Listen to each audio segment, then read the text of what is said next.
mo na doon sa system na nag-appear na nga siya. Pindutin mo na lang yung network mo doon sa laptop mo. So, lalabas yung network mo. Dapat dalawa na yung option yan. May Wi-Fi, yung original na Wi-Fi mo sa laptop at saka may Wi-Fi 2. So, piliin mo lang yung Wi-Fi 2 at doon ka mag-search ng mga available na network.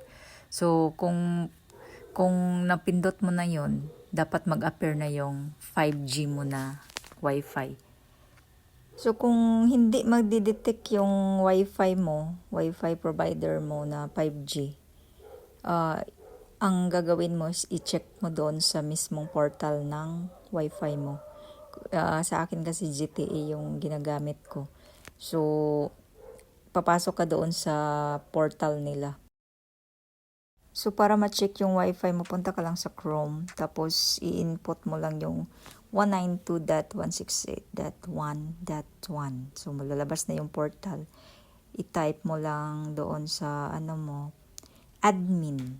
Yun yung basically na doon. Parang niya. Tapos, yung binibigay na password ng provider mo. So, pag nakapasok ka na dyan, lalabas na yan yung mga option. So, punta ka lang sa local network. Pindutin mo yung local network. Diyan sa taas. Pindutin mo yung local network. Tapos, mag-a-appear na yan dyan. Tapos, pindutin mo yung WLAN.